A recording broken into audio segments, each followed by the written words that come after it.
Levántate, resplandece, porque ha venido tu luz y la gloria de Jehová ha nacido sobre ti. Porque aquí que tinieblas cubrirán la tierra y oscuridad las naciones, mas sobre ti amanecerá Jehová y sobre ti será vista su gloria. He aquí, el Señor derrama sobre las naciones su espíritu. He aquí, el Señor derrama sobre las naciones su espíritu, su gloria. El Ministerio El Amanecer de la Esperanza presenta su programa Voz de Restauración con el pastor Juan Radamés Fernández. Escucha atentamente la palabra que proviene del mismo corazón del Padre para consolar tu vida. A continuación, el pastor Juan Radamés Fernández. Con gozo y beneplácito en el Señor Jesucristo te saludamos ahí en la comodidad de tu casa. Nosotros somos tus hermanos del ministerio Voz de Restauración y estamos aquí por la gracia de Dios para sembrar una palabra divina en tu corazón. Dios está muy dispuesto a bendecirte y nos mandó a hacer bendición para ti. Así que depende de ti que puedas recibir lo que Dios tiene para ti en este día. Te invito a que tú escuches con el oído del Espíritu la palabra de Dios para que te aproveche. Eres bienvenido, bienvenida a nuestra programación Voz de Restauración. Que Dios te bendiga. Bien, mis amados, vamos a la palabra de Dios. Vamos a leer en el libro de Jueces, capítulo 17, y comenzamos a leer desde el verso primero en adelante. Dice así la palabra de Dios: hubo un hombre del monte de Efraín que se llamaba Micaía, el cual dijo a su madre: los 1000 siclos de plata que te fueron hurtados, acerca de los cuales maldijiste y de los cuales me hablaste, he aquí el dinero está en mi poder, yo lo tomé. Entonces la madre dijo: bendito seas de Jehová, hijo mío.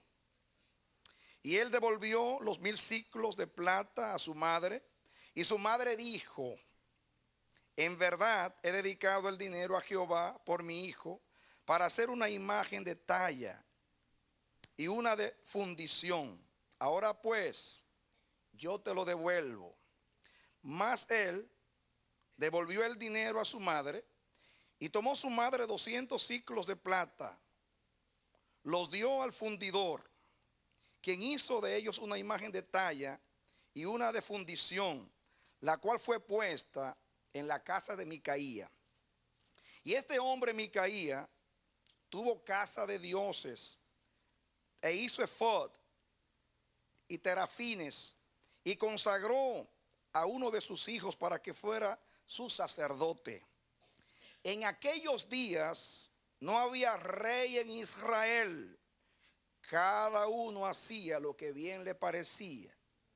Y había un joven de Belén de Judá, de la tribu de Judá, el cual era levita y forastero allí. Este hombre partió de la ciudad de Belén de Judá para ir a vivir donde pudiera encontrar lugar, y llegando en su camino al monte de Efraín, vino a casa de Micaía. Y Micaía le dijo: ¿de dónde vienes? Y el levita le respondió: soy de Belén de Judá, y voy a vivir donde pueda encontrar lugar. Entonces Micaía le dijo: quédate en mi casa y serás mi padre y mi sacerdote, y yo te daré 10 siclos de plata por año, vestidos y comida. Y el levita se quedó. Agradó pues al levita morar con aquel hombre, y fue para él como uno de sus hijos. Y Micaía consagró al levita, y aquel joven le servía de sacerdote, y permaneció en casa de Micaía. Y Micaía dijo: ahora sé que Jehová me prosperará, porque tengo un levita por sacerdote. Este es el cuarto mensaje que predicamos acerca del libro de los Jueces. yo voy a hablar aquí de un incidente que también sigue revelando cómo fue aquella generación. ¿Saben ustedes qué significa la palabra Micaía? La palabra Micaía significa, es como Miguel, significa ¿quién es como Dios? ¿O quién es como Jehová? ¿O quién es semejante a él? O sea, Dios. Es un nombre con un tremendo significado. El nombre, y lo que quiere decir es que no hay nadie como Dios. Que Dios es inigualable. Eso es lo que usted canta en las canciones. No hay nadie como tú. Pues eso es lo que dice ahí.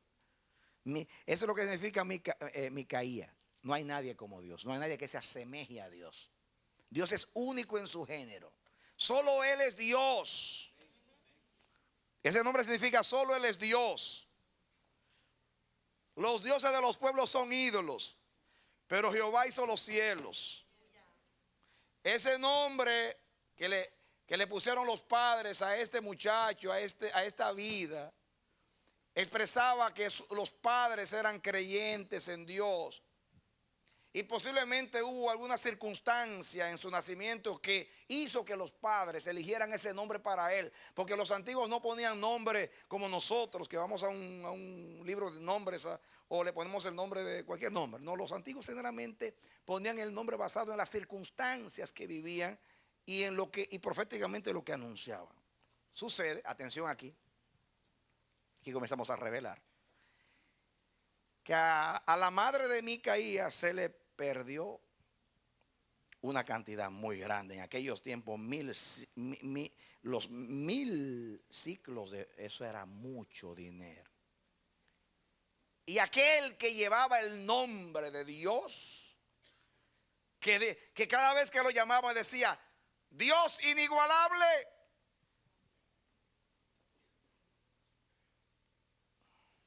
ese pertenecía a la nueva generación.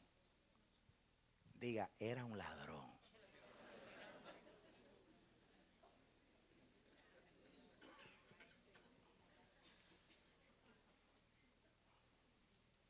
Ladrón. Y Micaía tiene el típico carácter de un religioso. En él es una fotografía que describe el cristianismo de muchos hoy, que llevan el nombre de Dios, pero roban. Pero cuando oyó que la madre dijo, maldito el que me robó el dinero, así le haga Jehová y así le añada, que en su casa nunca haya prosperidad, que sus hijos sean mendigos, que nunca haya prosperidad, que haya lepra entre sus hijos. Y dijo, ay, madre mía.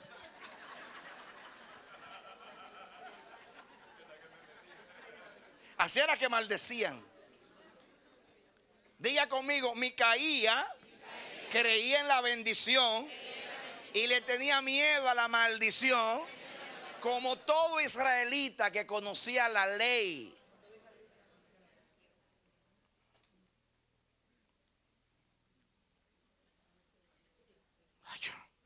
Una maldición. Yo no quiero que Jehová me maldiga.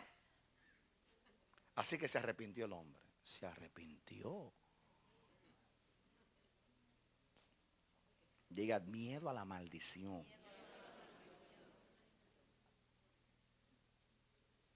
Confesó su pecado, pero no por arrepentimiento.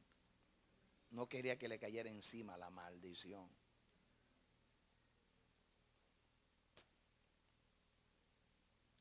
Yo veo ahí un miedo a Dios. No temor reverente, sino miedo a Dios.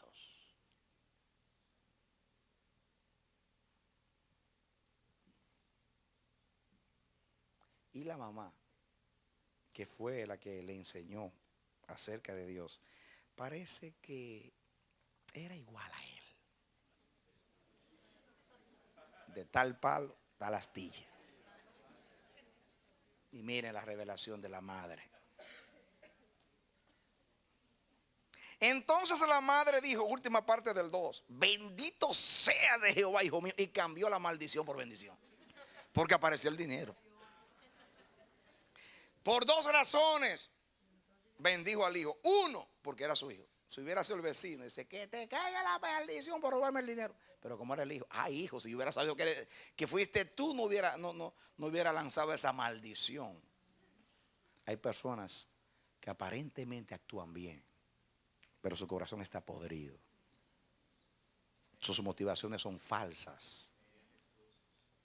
Y delante de Dios no tienen ninguna validez. Sigan conmigo.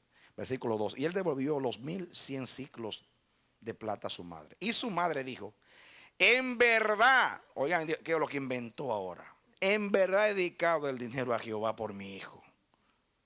En otras palabras, hijo, ese dinero, si tú hubieras sabido que yo lo tenía destinado para dárselo a Jehová, mentiroso. Pero mira de qué manera, para hacer una imagen de talla y una fundición, ahora pues yo te lo devuelvo.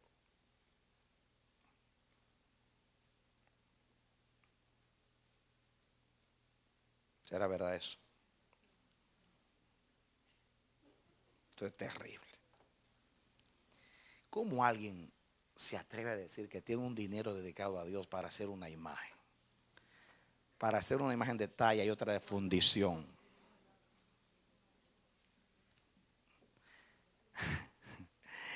La pregunta mía, ¿qué conocimiento del Dios inigualable tenía esa vieja o esa mujer que le puso a su hijo Micaía?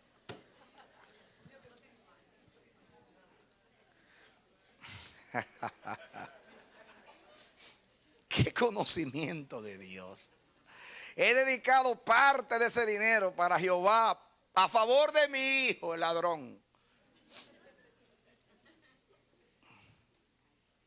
Y yo me imagino que era un cuento también, hijo mío. Lo que pasó es que dijo, bueno, ya que apareció el dinero, lo voy a dedicar una parte a Jehová, como hizo Ananí y Zafir.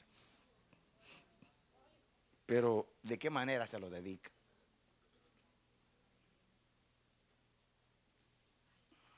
Una imagen de talla era una imagen de madera que lo cubrían con plata.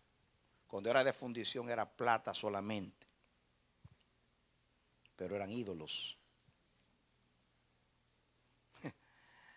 Si hay el Dios inigualable es enemigo de los ídolos. No te harás imagen de ninguna semejanza. Dios es tan específico que yo no sé cómo puede haber idolatría hoy en personas que dicen que adoran al Dios de Israel. ¿Saben ustedes una cosa? Después que Judá salió del cautiverio babilónico, después de los 70 años, nunca más como nación Israel adoró un ídolo. El cautiverio inmunizó a Judá contra la idolatría. Por lo menos la idolatría abierta como hacer un ídolo. Porque idolatría es cualquier cosa que ocupe el lugar de Dios. Pero estoy hablando así, abiertamente. Y hoy la mayoría de los cristianos adora imágenes. Tristemente así. Cuando Dios fue muy específico. No te harás imagen de ninguna semejanza de cosas que te arriba en el cielo, ni abajo en la tierra, ni en las aguas debajo de la tierra. No te inclinarás a ellas, ni las honrarás, porque yo soy Jehová tu Dios, fuerte, celoso, que visito la maldad de los padres sobre los hijos hasta la 3ª y 4ª generación. Más específico de ahí, ay Señor. Y todavía algunos dicen, no, yo no la adoro, yo la venero, yo no las hago, pero yo, ay santo. Dios es tan específico. Si hay algo que Dios aborrece, es la idolatría. Como pecado de idolatría es la rebelión. Es una abominación a Jehová. ¿Por qué? Porque el Dios invisible no se puede representar con ninguna figura, ni de plata, ni de oro, ni de nadie. Dios es invisible.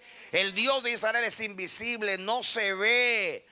No se ve porque es espíritu. No se puede representar.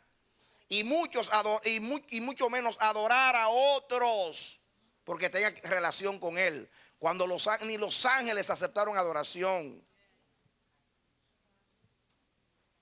Juan se postró sobre el ángel revelador y le dijo: oh, no lo hagas, levántate, yo soy un hombre como tú, adora a Dios. Pedro, cuando Cornelio se quebró los pies, dijo: oh, no me adore a mí, yo soy un hombre, adora a Dios. La Biblia está llena de ejemplos.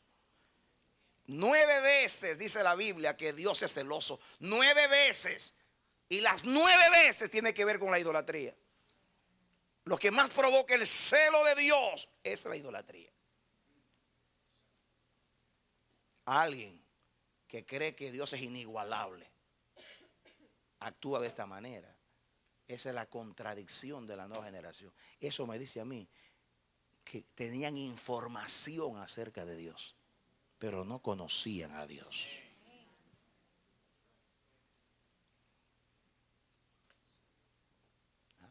Yo te lo puedo ilustrar hoy con nuestros hijos. A veces nuestros hijos son indiferentes a todo lo espiritual.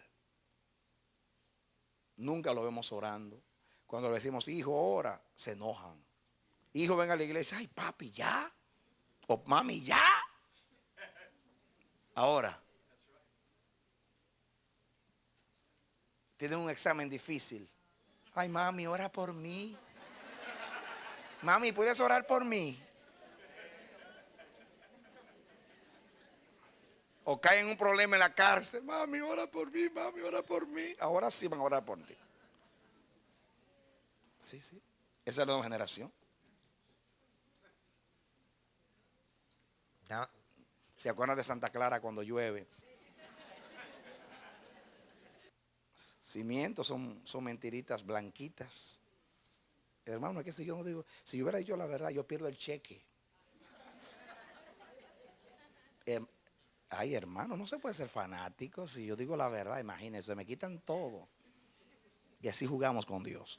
Cuando nos conviene, Dios. Cuando nos conviene, otra cosa. Así, igualito, jugamos con lo espiritual. Pero el que teme a Dios, el que ama a Dios, el que lo conoce de verdad, nunca hace nada que sea indigno de Dios. Amén. Nunca. Cuando usted ama a Dios y usted sabe lo que Dios demanda de usted, usted nunca va a hacer que prime su interés con relación al interés de Dios. Siempre va a prevalecer en usted lo que es de Dios. Nunca usted va a hacer nada que ofenda a Dios. Y mucho menos por conveniencia. Eso es conocer a Dios. Ay, Señor Jehová, qué madre tenía este Micaía, que le enseña idolatría. Se quedó con 1000 ciclos de plata en el bolsillo y por gratitud dio 200. ¿Eso qué hacen?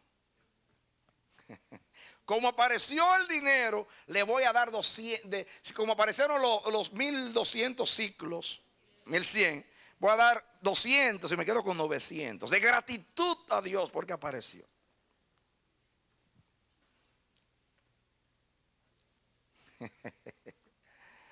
Pero se lo doy a mi hijo para que mi hijo haga unas cuantas imágenes en su casa. Y se lo estaba dando a Jehová. No era Baal que se lo estaba dando el dinero, era Jehová. Miren, hermanos, ay, yo veo en esta narración el carácter de muchos hoy. Como en el nombre del Señor se hacen tantas cosas. Que claro, usted se alarma porque es idolatría. Te dice: wow, una imagen en ese tiempo. Pero hay cosas ahora que se hacen en el nombre del Señor, que si yo menciono unas cuantas, no me atrevo a decirlas, hermanos. No me atrevo. Y yo no voy a edificar a nadie. Pero cuántas cosas se hacen en nombre de Dios. La nueva generación, la de ahora. Yo a veces digo, pero yo no sé si el Dios que yo estoy adorando ahora es otro Dios. Porque lo que yo aprendí en la palabra y lo que me enseñaron los padres que me enseñaron la fe. Y estoy hablando de los hombres de Dios en los 20 siglos de la historia de la iglesia. Lo que me enseñó Lutero, lo que me enseñó John Wesley, lo que me enseñó Spurgeon. Esos hombres de Dios que fue la santa genealogía de Dios. Yo no veo lo que yo veo hoy. Nunca en mi vida, nunca yo aprendí, nunca, ni en la Biblia, ni en los 20 siglos de la historia, que alguien cobre por adorar a Dios. Nunca. Sin embargo, eso es tan común hoy, tan normal. ¿Usted sabe lo que es una persona? Usted es una persona que lo invite a usted y le cobre $35 para escuchar a usted cantar. Eso es, hay que tener misericordia. Es como que David el salmista diga: venga que voy a tocar el arpa, $35 por entrar. Es una aberración, para mí aberración. Y es bueno que salga ahí para que toda la iglesia de Cristo lo sepa. Es una abominación a Jehová. Amén. A mí no me importa que me llamen fanático. Yo conozco a Dios. Yo conozco a Dios. Eso no se aprendió de Dios. Eso se aprendió de la farándula. La gente paga para escuchar a sus ídolos. Paga por escuchar el arte de la gente. Pero el arte que se dedica a Dios no es para que se cobre. Eso es indigno de Dios. ¿Cuántos Micaías hay hoy adorando a Jehová, pero con imágenes de tallas que no necesariamente es una figura de un dios pagano, sino una práctica que es extraña y ajena a la naturaleza y a la revelación del Dios verdadero? Una vez alguien que Dios salvó y sacó de la cárcel, y se convirtió en la cárcel, tenía $300,000 de drogas, y me preguntó a mí ¿qué te parecía si se lo doy al Señor? Y digo yo: mira, dedícalo a otra cosa. Sí, ¿cómo va a ser? Pero no dice la Biblia que Israel salió de Egipto y despojó a Egipto. Pues ese dinero hay que traerlo al Señor. De un momentito. Despojaron a Egipto. Ellos trabajaron 430 años en Egipto de esclavitud, y Dios estaba pagándole a su pueblo. Muy diferente. Escúchame lo siguiente: una ofrenda no es lo que sobra en la calle que se le trae a Dios. Una ofrenda es una expresión de obediencia y de amor y de respeto al Dios que yo adoro. Y esa no salió de una ofrenda. Eso es lavado de dinero en el mundo. Tú no lo vas a traer ahora a la ofrenda de Jehová. Eso es una aberración. Ni aún los fariseos quisieron la ofrenda de Judas, porque era ofrenda de sangre y de traición. Pero hay gente que no conoce a Dios. Y para vergüenza de vosotros, dice Pablo, lo digo. Hay muchos que están como los atenienses. Tienen una imagen al Dios desconocido. Están adorando a un Dios que no conocen. Llevan el nombre de Dios. Se llaman Micaías. Tengo el nombre, mi apellido del nombre de Jehová. Traen ofrenda. Ofrenda del dinero robado, del dinero maldito. Traen ofrenda porque apareció el interés. Aparentemente es una gratitud a Jehová, pero una mentira. No hay nada de gratitud a Dios. Es una burla. Una burla tomar parte de un dinero que apareció, que ya lo maldijo, y se lo trae a Jehová. Y no se lo da a Jehová. Hace ídolos para ofender a Dios. Aquí no está hablando de filisteos, ni de amalecitas, sino hijos de Israel, conocedores del pacto.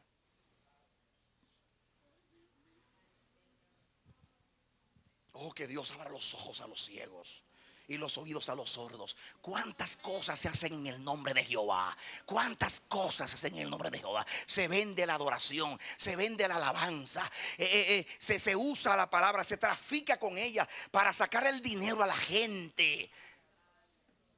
Se persuade a la gente con textos de la Biblia y con un montón de cosas para retorcerle el brazo a la gente. Oye lo que te voy a decir. Cuando Pablo dijo que el que siembra escasamente cosechará, no está hablando de una ofrenda a Jehová. Está hablando de una ofrenda para los santos de Jerusalén. Estoy diciendo con eso que muchas veces se usan los textos mal. Una cosa, te voy a decir una cosa: debiéramos hacer diferencia entre lo que es una donación y una ofrenda. La donación puede ser para el predicador. La ofrenda solo para Dios. No hay ofrenda para el predicador ni para nadie. La ofrenda es para Jehová. Tú le puedes dar una donación a la iglesia, a los hermanos, pero no una ofrenda. Y muchos usan los textos y juegan con los textos. No saben hacerlo de otra manera. Porque han aprendido de los maestros de esta generación. Leen la Biblia, predican hermoso, no conocen a Dios, no saben lo que es una ofrenda para el gran yo soy. A Dios le llaman admirable y lo ofenden cuando traen una ofrenda que no es digna de él. Cuando venden la adoración, cuando venden los dones, cuando venden la unción. Estamos tan engañados que ni siquiera sabemos una forma correcta de hacer las cosas. Porque conocemos tantas que son engañosas que no hay una sola que sea verdadera. Que Dios nos ilumine.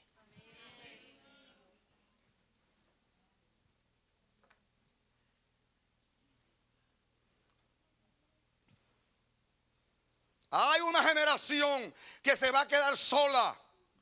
Hay una generación que será remanente.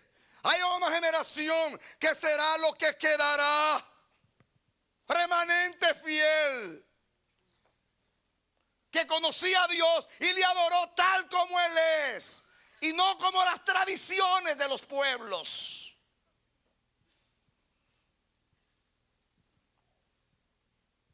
¿Qué le estamos enseñando a la nueva generación? La nueva generación está confusa. La nueva generación está escuchando muchas tradiciones de los hombres y no de acuerdo a Cristo. La nueva generación oye que con la boca adoramos a Dios y le decimos: eres inigualable, no hay Dios como tú. Y cuando traemos la ofrenda y adoramos, hay una contradicción en lo que hacemos. Lo que hacemos no coincide. Está desentonado, está desalineado, está fuera de órbita.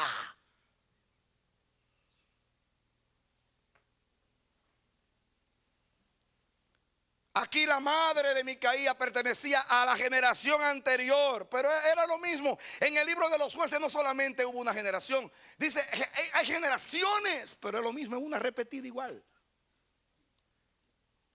Una que no pudo salvar a la otra porque era igual o peor que la otra.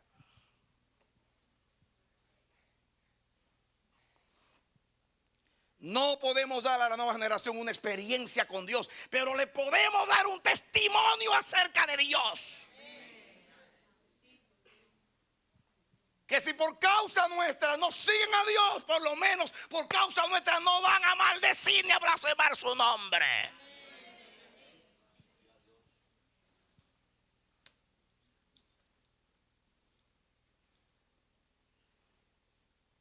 Hay dos maneras de vivir. O vivimos de tal manera que añadimos gloria a su alabanza, o vivimos de tal manera que somos tropiezo y causa para que la gente blasfeme el nombre del Señor.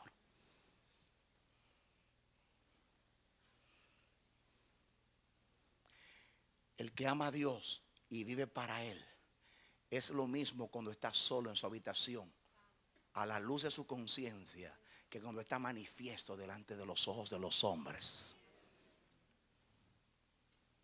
Integridad es cuando yo vivo en el secreto como vivo públicamente. Cuando no hay contradicción entre lo que yo vivo en la intimidad y lo que yo vivo en el secreto. Una cosa es vivir para Dios y otra cosa es vivir para agradar a los hombres o para que los hombres crean que yo soy. Tocando trompeta cuando ayuno, tocando trompeta cuando doy ofrenda, haciendo saber lo que hago como los fariseos. Pero el que quiera agradar a Dios tiene una recompensa. Es cuando ayuna se lava la cara para no tener el rostro en mal aspecto, para que nadie ni siquiera sospeche que estoy ayunando, porque yo lo estoy haciendo para Dios y esa es mi recompensa.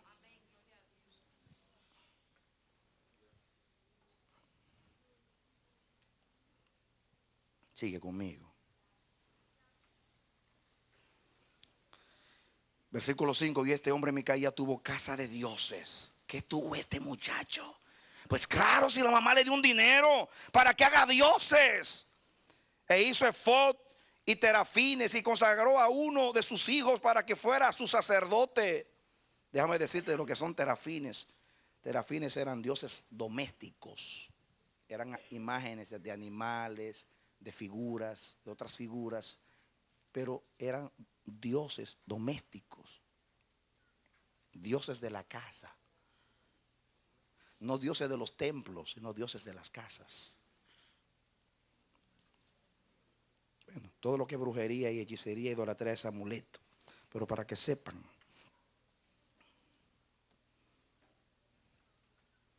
el efod, ustedes saben que era parte de la vestimenta del sacerdote.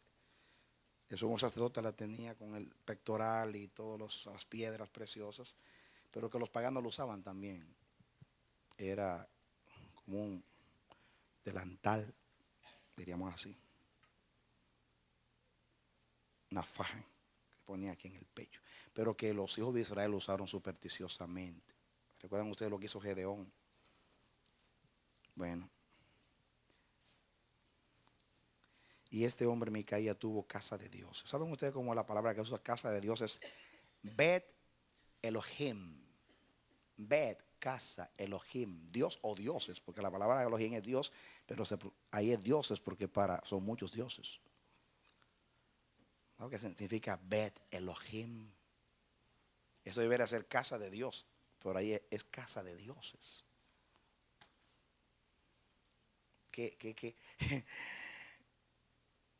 terrible lo que se hace con el dinero robado, dedicado a Jehová.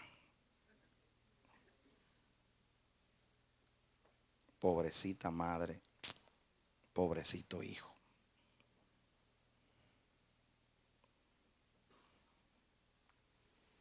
Miren ustedes, otra de las cosas que hizo, consagró a uno de sus hijos para que fuese su sacerdote. Yo les dije al principio que ellos venían del monte de Efraín. ¿Y los sacerdotes de qué tribu deben ser? ¿De qué tribu? De Leví. Entonces, este hombre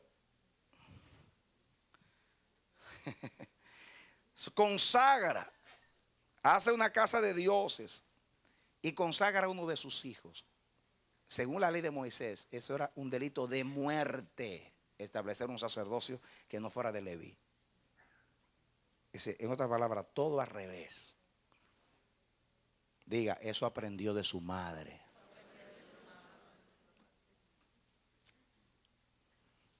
La nueva generación nos está observando. A ver qué vivimos.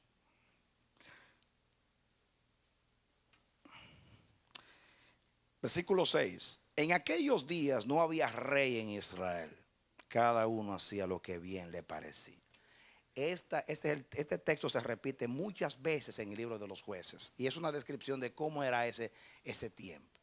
No había rey, no había gobierno. Cada uno hacía lo que quería. Cada uno era su propio rey, su propio señor, su propio consejero.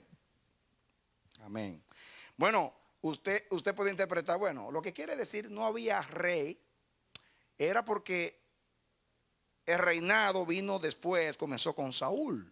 Quiere decir que no era en tiempo de los jueces y no había rey todavía en Israel. ¿Pero qué eran los jueces? Bueno, no eran reyes, pero eran gobierno. ¿O no? Eran gobierno ellos. ¿Y por qué dice que no había, que cada uno hacía lo que le daba la gana? Era un tiempo de anarquía. No había dirección. Porque gobierno no solamente es alguien que se sienta y gobierna, porque en muchos lugares hay gobierno. Hay gobierno un gobierno nombrado. Sin embargo, no hay gobierno. Hay anarquía. Y ni siquiera el que está sentado reinando respeta la ley. Qué triste la importancia que tiene gobierno. Cuando hay dirección. Hay que orar a Dios para que haya dirección en la iglesia. Y no dirección de hombres, sino dirección del Espíritu. Ahora estamos en el régimen del Espíritu. Y el régimen del Espíritu es gobierno del Espíritu. El que tiene que gobernar la iglesia es el Espíritu Santo en el señorío de Cristo. Siga conmigo. había un joven de Belén, de Judá, de la tribu de Judá, el cual era levita y forastero allí. Diga joven, diga joven, joven. Muy importante, ahí la palabra joven no está de más. La palabra joven significa que no tenía edad para ser sacerdote. Eso es lo que quiere decir joven. Un sacerdote tenía que ser a los 30 años. A decirle joven levita, decía, no tenía 30 años, no podía ministrar. Pero como no había gobierno, todo el mundo hacía lo que le daba la gana. ¿Cuántos jóvenes levitas hoy están ministrando en casas de dioses? Y digo en casa de dioses porque no es casa de Jehová, no es Betel, casa de Dios y puerta del cielo, sino casas inventadas, visiones personales, casas de conveniencia. Mi ministerio que yo fundé, yo fundador, casa de dioses. Es como el pecado de Jeroboam. Jeroboam cambió las fiestas de las Pascuas, las fiestas de Israel. A cualquiera lo alquilaba y lo hacía sacerdote. Cambió los tiempos y la ley como el anticristo.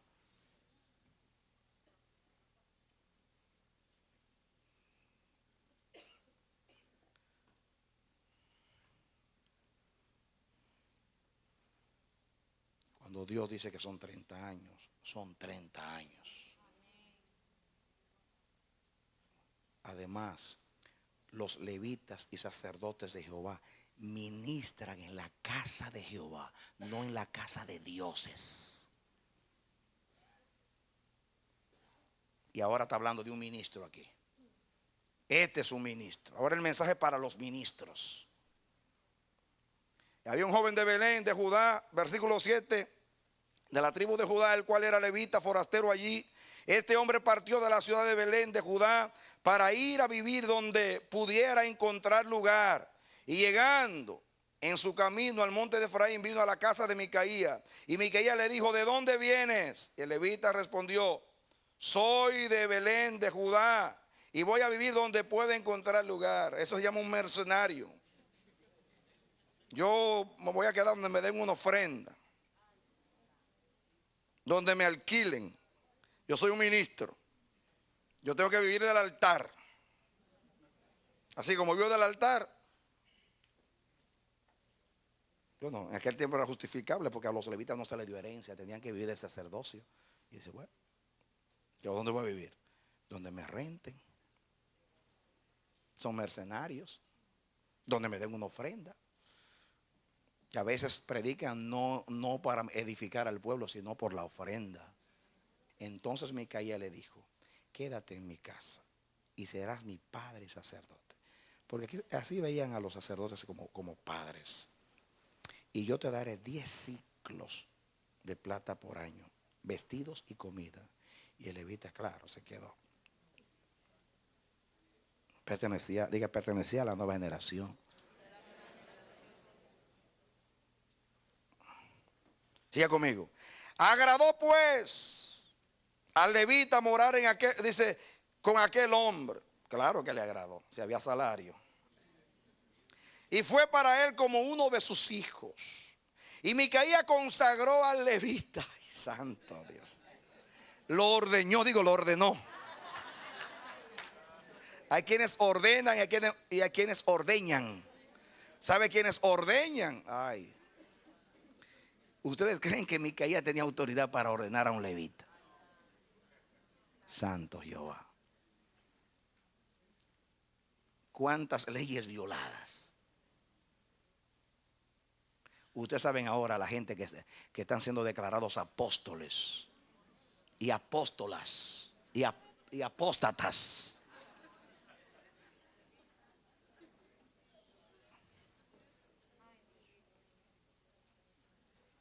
Es un desastre lo que hay con la ordenación hoy. Desastre, puro desastre. Cuando Dios dice que aún a los diáconos hay que probarlos. Ahora no. Yo tengo una seguridad en mi espíritu que Dios pedirá cuenta. a los que son ligeros poniendo la mano. A los que son ligeros poniendo la mano y declarando apóstoles a todo el mundo sin haber sido aprobados por Dios y por la iglesia, bajo tu propio criterio. Cuando Dios dijo que tengamos cuidado, hay que ser probados y aprobados.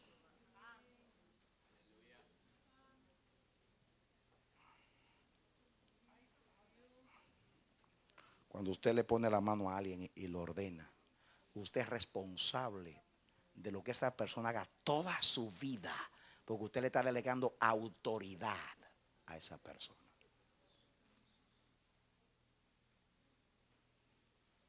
Escuchen ahora. Y Micaía dijo: ahora sé que Jehová me prosperará, porque tengo un levita por sacerdote.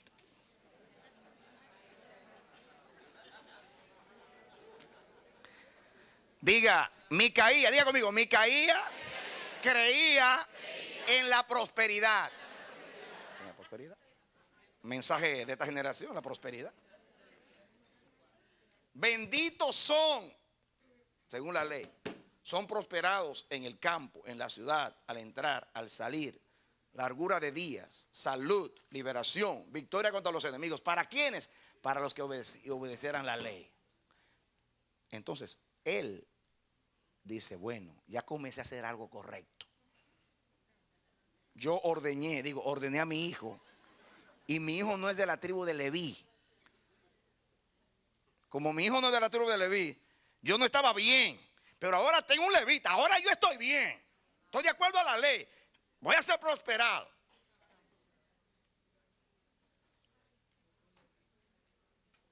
Ay, Señor.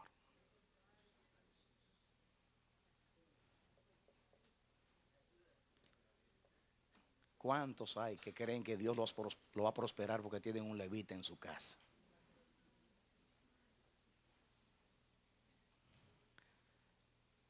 Voy a ser bendecido porque fulano, el apóstol, es mi cobertura. Ahora sí es verdad. Estoy bajo autoridad. Ahora sí estoy haciendo las cosas bien. ¿En qué está basada nuestra fe, hermano? En que soy amigo de Pablo Colón. En que Radamés Hernández ora siempre por mí. ¿Dónde está tu seguridad de prosperidad, hermano?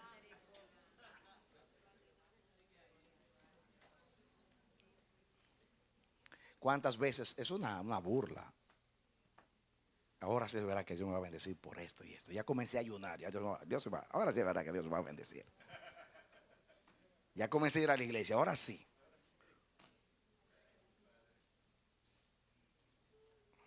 Ay, Señor. ¿Saben ustedes lo que narra el capítulo 18 completo? Miren cómo comienza el 18:1. En aquellos días no había rey en Israel.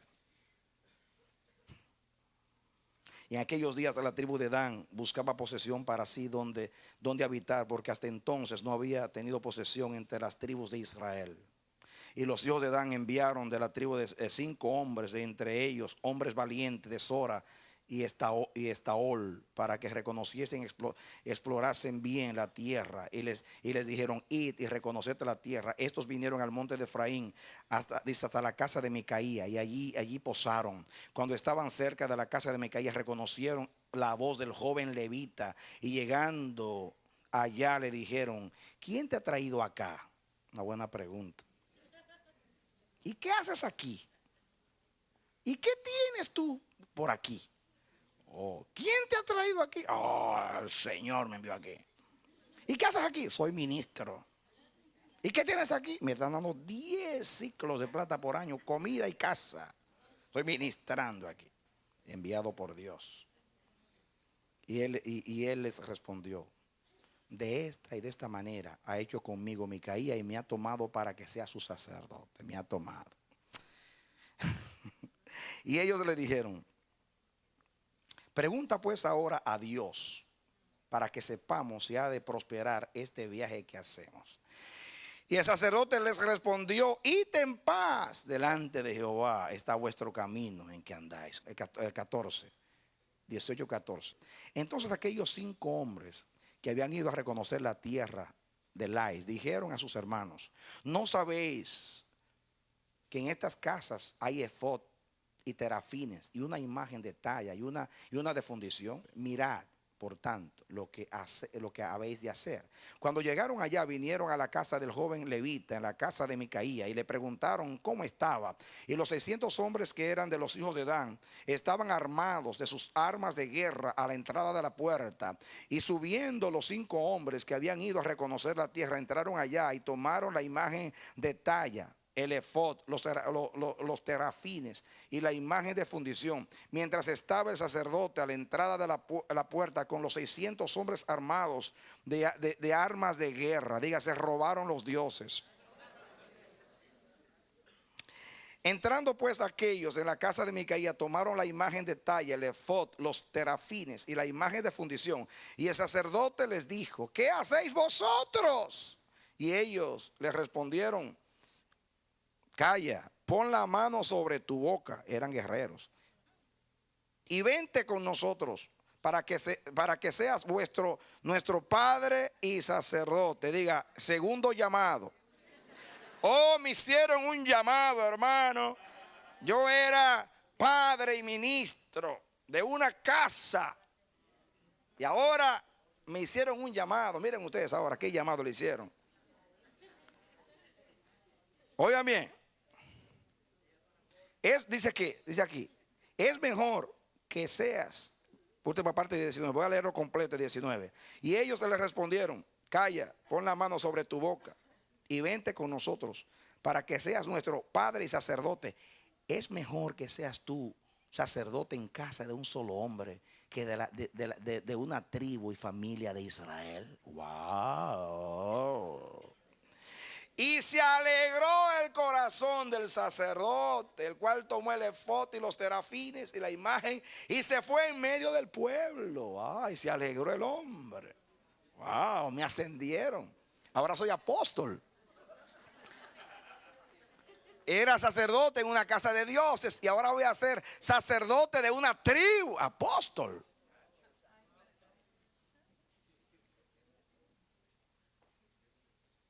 Y se alegró el hombre. ¿Qué hacen ahí? Robándose a los dioses sagrados. Cállate, que te vamos a ascender. Cállate. Te vamos a hacer grande entre nosotros. Si es así, sí. Entonces vámonos. Tremendo. ¿Qué generación? Los ministros de la nueva generación. Era joven. Y los hijos de Dan levantaron para sí la imagen de talla. Ahora toda una tribu. Y Jonatán, atención, y Jonatán, hijo de Gersón, hijo de Moisés, él y sus hijos fueron sacerdotes en la tribu de Dan hasta el día del cautiverio de la tierra. Así estuvieron levantadas entre ellos la imagen de talla que Micaía había hecho todo el tiempo que la casa de Dios estuvo en Silo, o sea, hasta que se llevaron el arca en tiempo de Elí. Atención aquí, Jonatán, hijo de Gersón, hijo de Moisés. Hermanos, yo no sé si Jonatán era el levita pero aquí dice: y Jonatán, hijo de Gersón. Gersón era el hijo de Moisés, eso lo sabemos por el Éxodo. Hijo de Moisés. Quiere decir que la descendencia de Moisés se metió en este lío.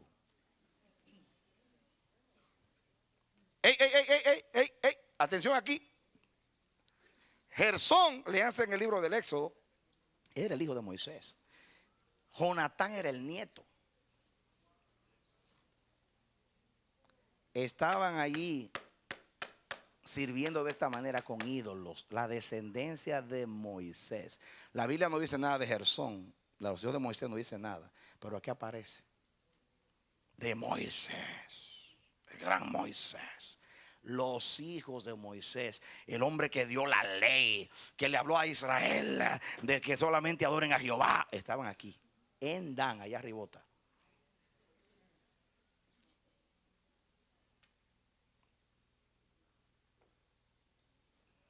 Terrible. Qué tremenda enseñanza. Peleando por los ídolos en Israel. ¿Qué generación? Peleando por los ídolos. Robándose los ídolos.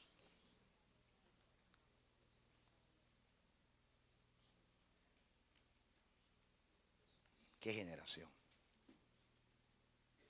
En vez de abandonar los ídolos, pelean por los ídolos. Creen que van a tener prosperidad.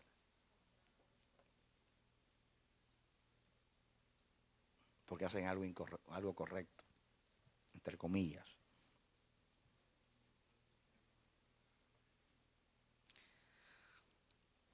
Las cosas más raras y más extrañas acontecieron en los 300 años del periodo de los jueces. Esta gente necesitaba una experiencia con Dios. No revelan que conocieron al Dios de Israel. No podemos decir que no se lo enseñaron. ¿Creen ustedes que el Dios que Moisés no le enseñó a Gersón? Que no se le enseñó a su nieto Jonatán, que menciona ahí.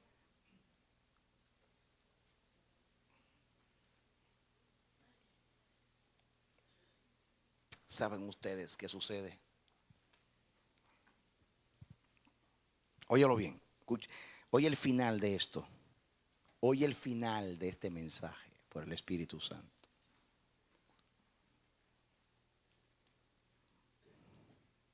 Mire bien dónde usted pierde el camino.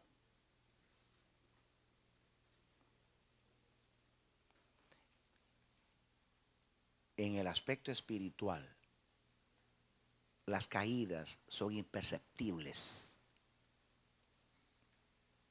Nadie cae precipitadamente en un día. Nadie se desvía en un momento. Siempre es un proceso. Uno puede caer en un momento, pero no desviarse. Usted se desvía una pulgada en un minuto, y en un mes otra pulgada, y en unos años usted no sabe dónde está. Lo que pasó con esta generación fue que las cosas comenzaron a hacerse mal en un momento dado, y siguieron haciéndose mal, haciéndose mal, haciéndose mal, haciéndose mal. Y aunque se enseñaba de una manera, se vivía de otra manera. Y siempre ha sucedido así, y hoy también sucede así. Según la doctrina de la iglesia es esto, pero según la práctica es esto. Según lo que se predica es esto. Miren, en el púlpito, cuando estamos acá, hermanos, de los tremendos mensajes que ocurren aquí, y usted ve claridad. Oye, que habla con claridad ese varón, pero qué claridad. Cuando usted se baja y lo ve practicando dos cosas, por eso no está de acuerdo con lo que él predicó en el púlpito.